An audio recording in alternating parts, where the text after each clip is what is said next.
Bom dia, irmãos. Mais uma escola bíblica, pela graça do nosso Senhor e Salvador Jesus Cristo.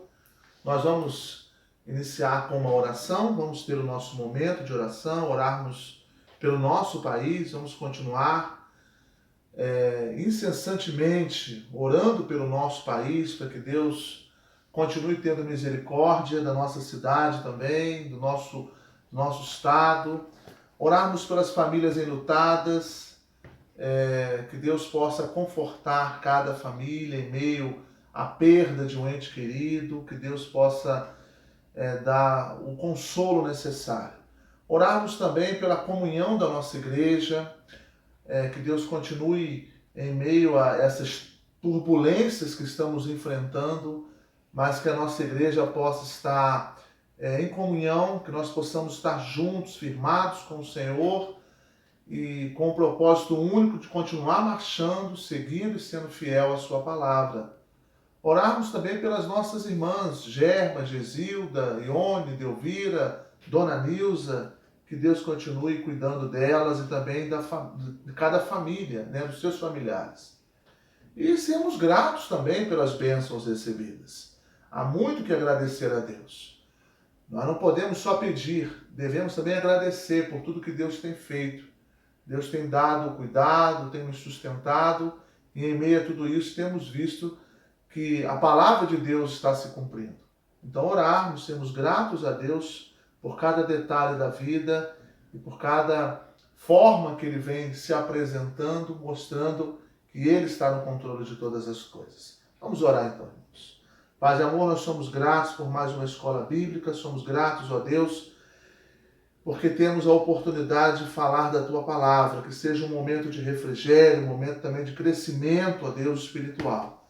Nós te pedimos, ó Pai, pelo nosso país, pela nossa cidade, que o Senhor tenha misericórdia, ó Deus, em cada hospital, abençoando os enfermeiros, os médicos, cuidando, ó Deus, daqueles que estão hospitalizados, internados, que o Senhor tenha misericórdia, restaurando, se assim for da Tua vontade, a saúde deles. As famílias, ó Deus, enlutadas, que o Senhor, ó Deus, console e conforte. São muitas as famílias que estão passando pela dor da separação, pelo luto, e a nossa oração, ó Deus, que o Senhor continue cuidando dessas famílias, dando o suporte necessário. Abençoe, ó Deus, os governantes, dando a eles sabedoria na condução, ó Deus, do seu município, do seu estado. Que o Senhor, ó Deus, esteja capacitando-os. Abençoe também, ó Deus, a nossa igreja, que ela possa continuar, ó Pai, firmada contigo. Que nada possa nos separar do teu amor, mas que possamos estar firmes, ó Deus, na tua santa palavra, andando, ó Deus, segundo a tua vontade, seguindo os teus princípios que o Senhor deixou para nós. Abençoe, ó Deus, aquelas irmãs a qual nós sempre temos orado da nossa igreja, Dona Nilza, a irmã Gesilda, Dona Ione, Dona Delvira, Dona Germa, que o Senhor continue, ó Deus, cuidando delas. Esteja, ó Deus, abençoando os familiares também que cuidam delas. Que o Senhor capacite-os, dando sabedoria, dando força, dando saúde, dando paciência. E somos gratos, ó Deus, pelas bênçãos recebidas.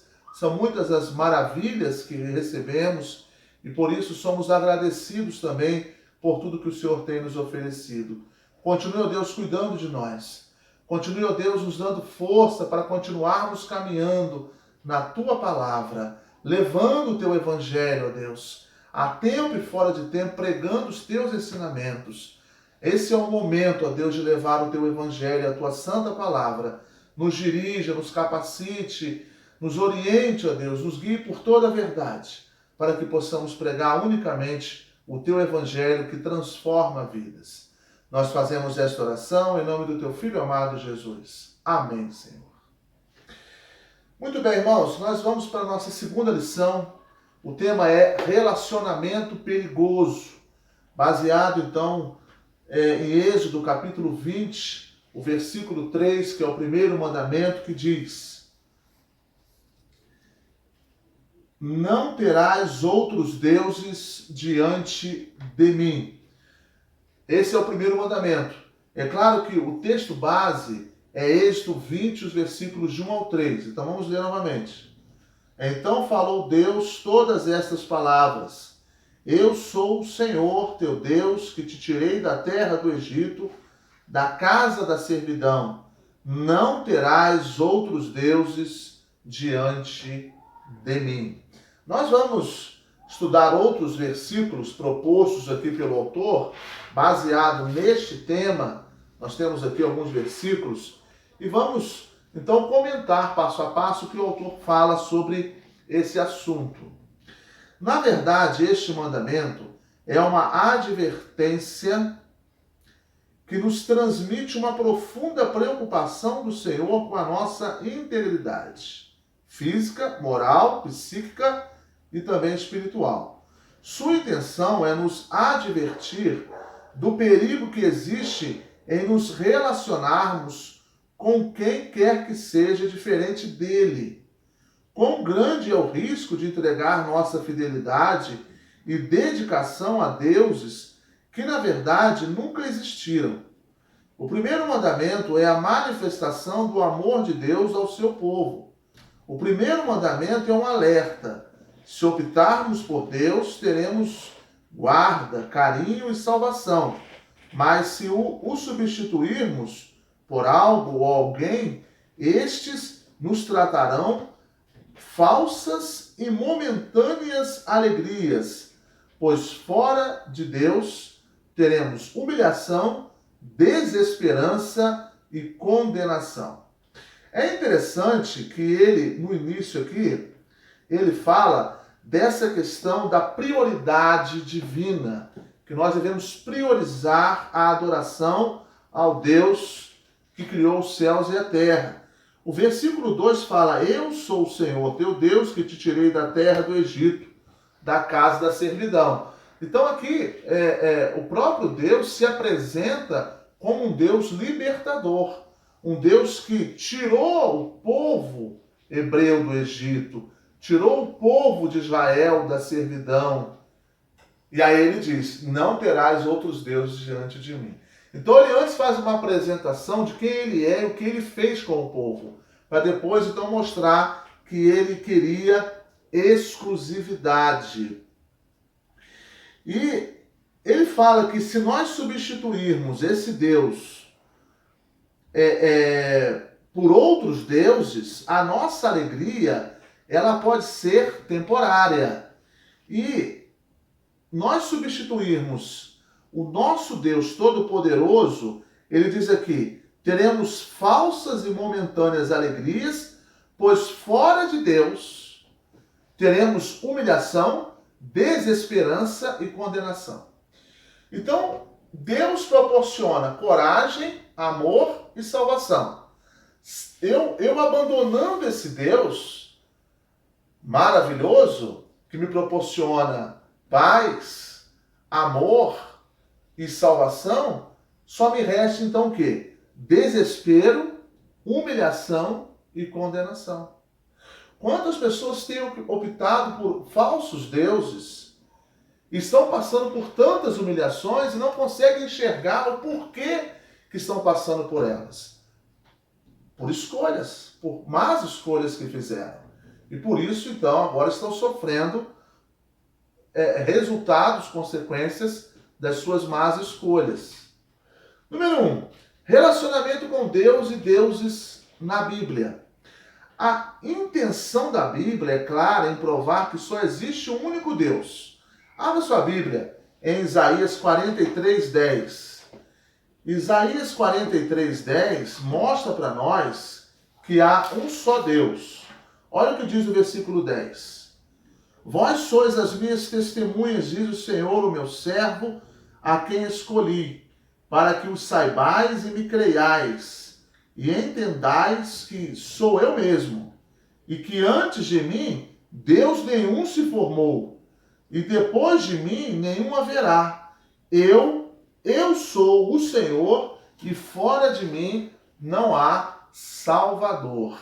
Aqui ele mostra que Deus já existia antes mesmo da fundação do mundo. Ninguém criou Deus. Deus não é um ser criado, e nem o seu Filho Jesus Cristo. Deus já existia antes da fundação do mundo, quando ele diz aqui: e que antes de mim Deus nenhum se formou, e depois de mim não há nenhum haverá. E aí ele declara, eu sou o Senhor, e fora de mim não há Salvador. Então, ou seja, não há salvação, não há vida eterna, a não ser através de Deus, Criador dos céus e da terra. Né? Qualquer outro Deus que eu buscar, se não for o Deus que tirou o povo da terra do Egito, da servidão, eu não vou alcançar salvação. Só vou alcançar salvação através do seu Filho Jesus Cristo. Nele eu encontro a salvação. Em Deus eu encontro a salvação. Tem um outro texto também aqui que eu separei, 1 Coríntios 8:6. Então nós fomos no Velho Testamento, lá em Isaías, falando da onipotência de Deus, de ser o Deus Todo-Poderoso, mas também lá no Novo Testamento nós temos 1 Coríntios, abre sua Bíblia lá em 1 Coríntios 8, versículo 6, também fala dessa onipotência, da soberania de Deus. 1 Coríntios 8, o versículo 6. Todavia, para nós há um só Deus, o Pai, de quem são todas as coisas e para quem existimos, e um só Senhor, Jesus Cristo, pelo qual são todas as coisas e nós também por ele. Então aqui o apóstolo Paulo ele fala da questão das coisas sacrificadas aos ídolos. E aí no versículo 6 ele diz, olha, enquanto vocês estão aí sacrificando a ídolos, se envolvendo com outras imagens, eu quero mostrar para vocês aqui, para a igreja de Corinto, o seguinte, que há um só Deus, de quem são todas as coisas, ou seja, Deus que criou todas as coisas, Deus é que está no controle de todas as coisas, e nós existimos por intermédio dele, e há um só Senhor, Jesus Cristo, pelo qual são todas as coisas, e nós também por ele. Então ele fala aqui, olha, nós assumimos essa comunhão com ele, com o Senhor Deus e Pai, e o seu Senhor Jesus Cristo. Nós assumimos esse compromisso com ele, nós existimos através dele, e para quem nós existimos, e nós temos essa harmonia com ele. Nós não adotamos outras adorações a não ser somente a Deus e ao seu Filho Jesus Cristo. Não é? Então o apóstolo Paulo aqui, na carta de Corinto, ele declara bem, porque havia ali adorações a outros ídolos. E o apóstolo Paulo fala, olha, há um só Deus e um só Senhor Jesus Cristo, para quem nós existimos, e nós apenas o servimos.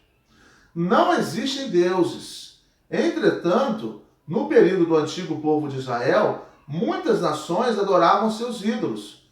Os filisteus suplicavam a Dagon por prosperidade em suas colheitas. Moloque era adorado pelos amorreus, que exigia crianças como sacrifício. Uma abertura na estátua de Moloque fora transformada em fornalha, e ali os bebês eram lançados sobre a chama ardente e sacrificados. Isso Deus de Moloque tinha essa exigência. E ali abria-se uma fornalha e os bebês eram lançados sobre a chama ardente e sacrificados. Em troca, os amorreus acreditavam que Moloque lhes concederia vitórias sobre seus inimigos nas guerras. Uma deusa comumente adorada, em especial pelos fenícios, era Astarote, que consentia, segundo suas devoções, a fertilidade. Quando Deus chama Abrão para a sua jornada de fé, lhe assegura que será o seu Deus e irá protegê-lo. Após livrar o povo da servidão no Egito, Deus lembra ao seu povo que foi ele quem os tirou da escravidão e reafirma, eu sou o Senhor, teu Deus. Então aqui ele cita Dagon, Moloque, também cita Astarote, que era a deusa da fertilidade. Mas também ele ensina para Abraão, que diz, olha, eu sou teu Deus, estarei com você por onde você andar e farei de você uma grande nação. E ali Abraão faz uma aliança então com Deus. E aí a gente percebe o quanto que a geração foi abençoada. né? Então, no Velho Testamento, também no Novo Testamento, nós vemos muitos falsos deuses. Falsos deuses. Né? Essa de Moloque, por exemplo, aonde havia uma estátua de Moloque e era transformada em fornalha, e ali os bebês eram lançados. Quantos bebês inocentes foram lançados sobre aquela chama ardente e sendo sacrificados em troca, então, de vitória sobre os seus inimigos. Os amorreus, eles acreditavam que lançando os bebês daquela fornalha, eles iriam vencer os seus inimigos. E aí nós percebemos na Bíblia que Deus é o nosso Senhor dos exércitos, né? Isaías falou lá, Deus falando, eu sou o Senhor e fora de mim não há Salvador. Lembre-se que sempre a palavra Salvador no Velho Testamento também tem a definição de protetor, o meu protetor, ou seja, ele vai me proteger contra os meus adversários, né? Então não é eu tomar uma atitude dessa, de participar de um sacrifício, né? de ser um homicida e sacrificar tantos bebês em troca de uma vitória que muitas vezes nunca chegou, mas pela ignorância das pessoas, pela cegueira espiritual, acabam então tomando certas decisões que desagradam a Deus. Deus exige de nós exclusividade. E aí eu fiz aqui, sublinhei na revista o seguinte: não tenha outros deuses. Não tenha outros deuses. Então o que Deus quer de nós, e também queria lá do povo de Israel, era a exclusividade. Por isso que o primeiro mandamento é isso: não terás outros deuses diante de mim. E o tema da lição é isso, é relacionamento perigoso. Porque muitas das vezes nós somos envolvidos com os falsos deuses. Talvez não é um Deus, né, de madeira, uma estátua, mas deuses que estão no nosso coração. Que muitas das vezes nós idolatramos falsos deuses. Né? Adoramos o nosso carro, adoramos a nossa filha, adoramos o nosso cônjuge. Temos várias adorações. E isso se torna uma idolatria. É claro que eu devo cuidar dos bens materiais que Deus me deu. É claro que eu devo amar a minha família, amar os meus filhos. Só que eles não podem estar acima do Senhor. Eu não posso adorar o meu filho. O que Deus quer é que eu devo amá-lo. Amá-lo mesmo, de todo o meu coração. Mas Deus deve estar acima dos meus filhos. Deus deve estar acima da minha família. E não a minha família, ela está cobrindo uma área que deve ser somente Deus que deve ser exaltado, Deus que deve ser glorificado. Por isso é seguro crer em Deus e seguir o primeiro mandamento: não coloque nada na frente de Deus. Deus quer prioridade. E aí nós temos aquele texto que a maioria conhece, de Mateus 6,33, quando diz o seguinte: buscai, pois, em primeiro lugar o seu reino e a sua justiça, e todas estas coisas vos serão acrescentadas. Esse texto nós temos falado já algumas vezes, e ele é muito importante porque mostra o que Deus quer é exclusividade, é prioridade. Jesus estava ensinando aqui dessa ansiedade com relação ao que comer, ao que beber, ao que vestir. E ele mostra então que não deixaria, não deixaria que o povo passasse sem comer, beber e vestir. Mas que isso não era o principal. O principal era buscar primeiro o reino de Deus. E aí vem uma promessa: e as demais coisas vos serão acrescentadas. Que coisas são essas? O comer, o beber e o vestir. Então aqui mostra que nós devemos adorar ao Senhor acima de todas as coisas. Volto a repetir: devemos amar a nossa família, devemos cuidar, zelar pelos bens que Deus nos deu, devemos ser gratos a Deus pelo nosso trabalho, mas não podemos adorar o nosso trabalho, não podemos adorar o nosso carro, a nossa casa e também os nossos filhos ou o nosso cônjuge. Devemos cuidar, preservar e amar, mas Deus deve estar acima de todas as coisas. Porque todas elas, filho, cônjuge, são falhos, podem nos decepcionar. E aí, quando você adora algo e aquilo te decepciona, vem uma tristeza profunda, né? Muito profunda. Então, sabendo que Deus nunca vai nos decepcionar. Por isso que a minha adoração, o meu reconhecimento e a prioridade, a exclusividade é ter Deus, Criador dos céus e da terra, aquele que tirou o povo da terra do Egito, da servidão, aquele que deu o seu único Filho, Jesus Cristo, para morrer na cruz por nós. Esse merece toda a honra e toda a glória e toda a minha adoração. Devo amar os meus filhos, devo zelar pelos bens materiais, devo ser grato também pelo meu trabalho, mas reconhecendo que toda adoração, toda honra e toda glória pertence a Deus. Amém, irmãos? Muito bem. Segundo, relacionamento com deuses no passado e nos dias atuais. O dinheiro, que o Novo Testamento chama de mamon, também o apóstolo Paulo dá destaque para a avareza, considerando-a uma idolatria. Além do dinheiro, o sexo, a comida, a bebida e o poder ocupam um lugar principal na vida de muitos seres humanos, pois seus relacionamentos com tais deuses são interesseiros. Apenas interessa alimentar o ventre, ou seja, a carne. Vamos então ler alguns textos aqui. Ele separa primeiro Mateus 6:24, quando fala dos dois senhores. Ninguém pode servir a dois senhores, porque ou há de aborrecer-se de um e amar o outro, ou se devotará a um e desprezará ao outro. Não podeis servir a Deus e a Mamon. Mamon aqui são as riquezas, né? Eu não posso servir a dois senhores. Mamon também é um senhor. É o senhor da riqueza, do poder, do dinheiro, né? Então, nós não podemos servir a dois senhores. Ou eu vou me devotar a um, deixar o outro, ou eu vou aborrecer um e amar o outro. Não há possibilidade de eu adorar dois senhores. Eu preciso escolher.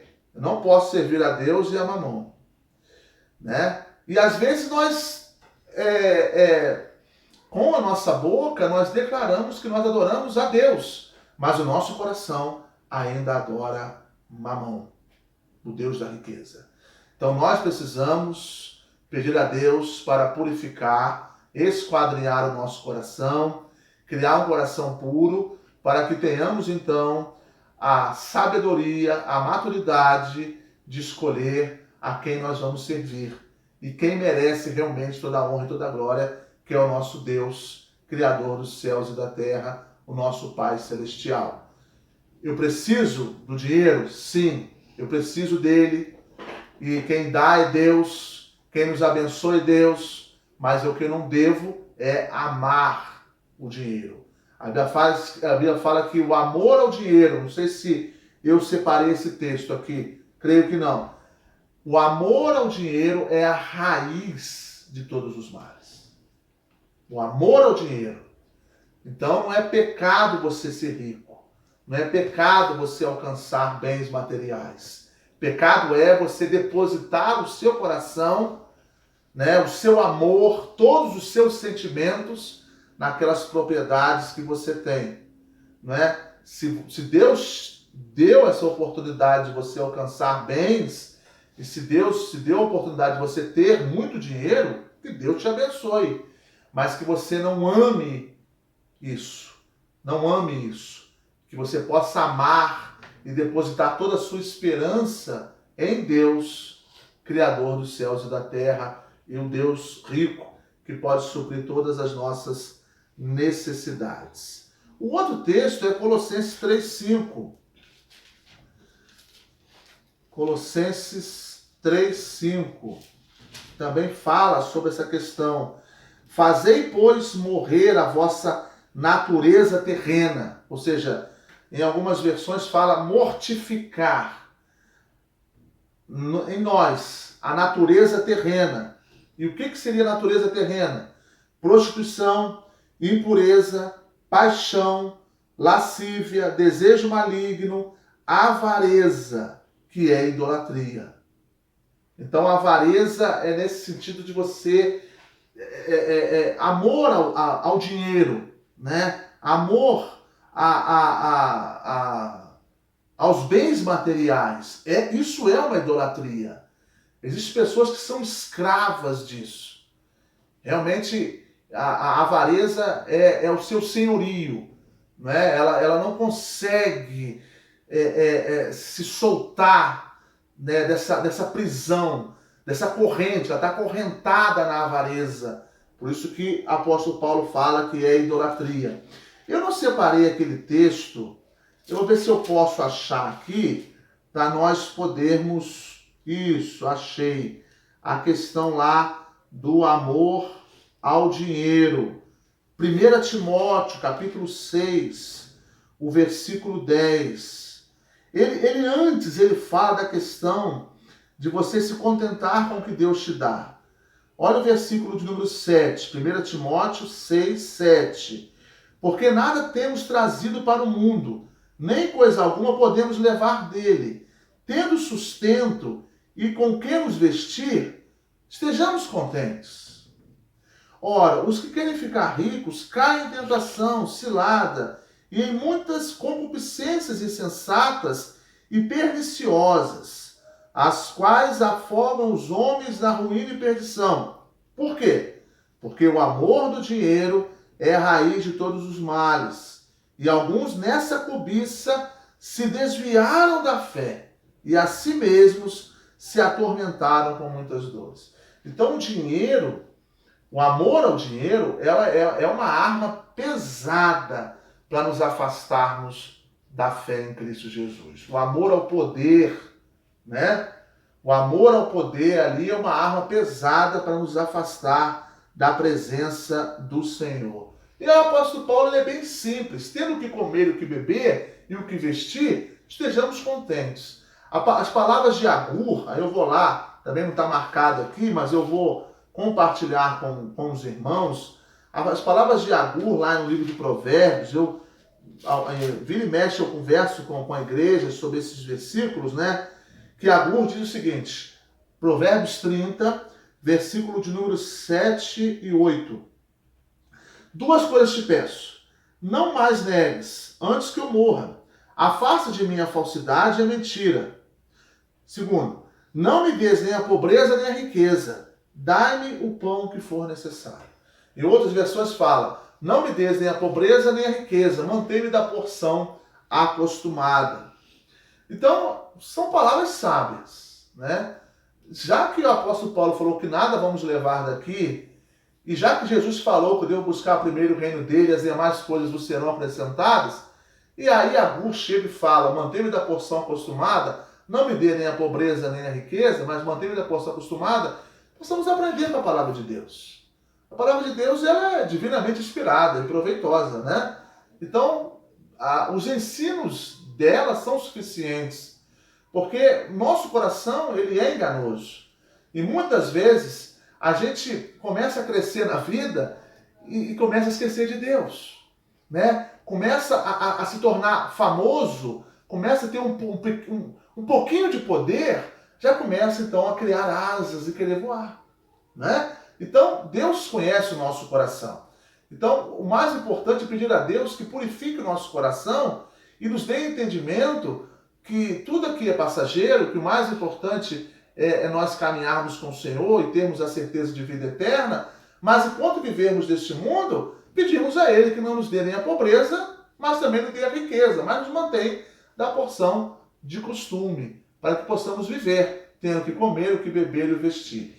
É claro que em nenhum momento aqui a Bíblia condena a riqueza. Não. A questão é você ter o amor à riqueza.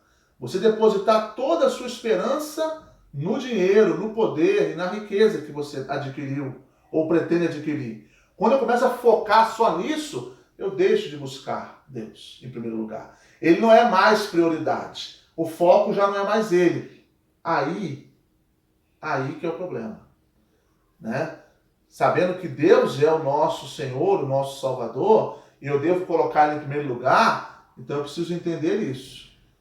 Que Deus vai me abençoar. Se for da vontade dEle, que eu consiga um emprego melhor, que eu tenha um carro melhor, que eu tenha uma casa melhor, que eu ganhe mais dinheiro, se for da vontade dEle, isso vai acontecer naturalmente, segundo o tempo e a vontade dEle. Se não acontecer, tenha sempre Ele em primeiro lugar na sua vida. Ele é o maior bem que nós temos. Rei Davi, muito rico, né? Rei de Israel, durante 40 anos, falou no Salmo 16, não tenho outro bem além de ti. Então o maior bem, a maior riqueza que ele tinha, não era um palácio cheio de mulheres, né? E o poder que ele tinha, a condição financeira que ele tinha, mas era Deus. Deus era o maior bem que ele tinha. Vamos caminhar? O outro texto é Filipenses 3,19. Né? A gente tem mais um texto aqui para ler. Filipenses, abra sua Bíblia aí, Filipenses 3,19, que é onde é o fim de todas as coisas. Filipenses 3,19. Diz assim, com relação àqueles que só vivem buscando os bens materiais. Não é isso? O destino deles é a perdição, o Deus deles é o ventre, e a glória deles está na sua infâmia, visto que só se preocupam com as coisas terrenas. O mais doloroso é o início do versículo. O destino deles é a perdição. Então aqui já define aquele que só se preocupa com as coisas terrenas. Se você olhar o início do versículo e o final, já é a definição de todo o resto. Ele diz que o destino deles é a perdição. De quem? Daqueles que se preocupam com as coisas terrenas. Então, se eu me preocupo com as coisas terrenas, essa questão de se preocupar aqui é eu depositar amor às coisas terrenas, né? É eu adorar as coisas terrenas, o meu fim é a perdição. É a perdição. A sociedade atual colhe frutos amargos dos relacionamentos com seus deuses. A adoração desenfreada ao sexo trouxe ao mundo o vírus da AIDS. O site da revista Veja registra que em 2010 existiam no Brasil cerca de 43 mil novos casos de AIDS. Já em 2015, esse número subiu para 44 mil. Entre 2010 e 2015, essa população saltou de 700 mil para 830 mil pessoas. O aumento foi de 18%. Hoje a doença é a causa de 15 mil mortes por ano no país. Então, 15 mil pessoas morrem de AIDS no Brasil. A ciência não descobriu a cura da AIDS, mas Deus afirma que a cura para esta pandemia é abandonar os deuses, se arrepender e voltar imediatamente para o exclusivo relacionamento com o único Deus.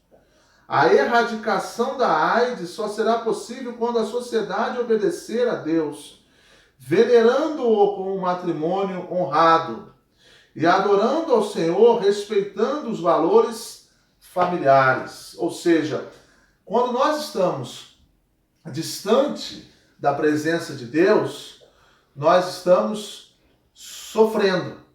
E muitas consequências há quando nós estamos distantes da presença de Deus. Um outro falso Deus é o sexo. O sexo fora do casamento, de maneira ilícita, é pecado, é pecaminoso. E aí contrai doenças também. E uma delas é a AIDS. E aí nós vemos quantas pessoas estão se relacionando fora de um casamento, de maneira ilícita, e sofrendo por isso. A estatística aqui, né, diz, baseada na revista Veja, uma revista conceituada, mostrando que mais de 15 pessoas morrem por ano no Brasil com a AIDS. E essa pandemia, né, que é a AIDS, ela pode ser evitada. Nós abandonando os deuses falsos, nos arrependermos e voltarmos para Cristo, Deus pode transformar. Mas muitas das vezes o nosso coração ele é voltado para esse tipo de Deus e acaba então trazendo grandes prejuízos.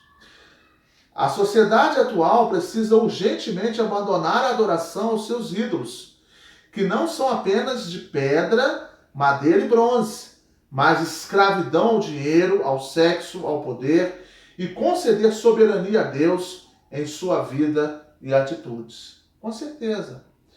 A sociedade precisa abandonar isso. Agora, para abandonar, precisa haver o que? Arrependimento, mudança de vida, quebrantamento. Também precisa também, irmãos, haver, como igreja, nós pregarmos o Evangelho, estendermos a mão para essas pessoas e mostrarmos que há esperança. Porque as pessoas, muitas das vezes, elas não têm força para caminhar. E aí vem a igreja, que é essa ponte, né, que vai ajudar, que vai contribuir para que essa pessoa saia da sarjeta, saia dessa encruzilhada, dessa corrente que tem acorrentado tanto ela e prejudicado tanto ela, para que ela possa sair. Aí vem a palavra sendo pregada, sendo anunciada, a igreja sendo convidada para ir para fora do templo e ali pregar o evangelho, sermões sendo pregados de maneira clara e objetiva para que as pessoas possam conhecer Jesus Cristo. 3. Ofertas dos falsos deuses nos dias atuais. Muitos, nos dias de hoje, estão rejeitando os falsos deuses. Cumprem parcialmente o primeiro mandamento: não terás outros deuses diante de mim, mas estão substituindo ídolos pelo vazio existencial. Pessoas abandonam o vício, pagam suas contas em dia, não adulteram, não se prostituem, mas esquece de adorar a Deus. É necessário entender bem o primeiro mandamento. Não basta recusar ofertas dos falsos deuses. É imprescindível oferecer a Deus, por meio de Jesus, nosso sacrifício de louvor. Então ele fecha aqui a lição falando da questão de não apenas você abandonar o vício, mas se voltar para Cristo. Há dois trabalhos aí que o Espírito Santo nos ajuda e nos capacita. Né? É você abandonar o vício. O Espírito Santo vai estar com você, seja qual for o vício. Né? Pode ser o vício do poder, do sexo, da pornografia, algo que tem entrado muito forte nos lares, né? Nas famílias, é a pornografia, o vício da pornografia. Abandona esse vício e se volta para Cristo. Cristo está pronto, disposto a te receber de braços abertos. Mas também é necessário que você arrependa dos seus maus caminhos.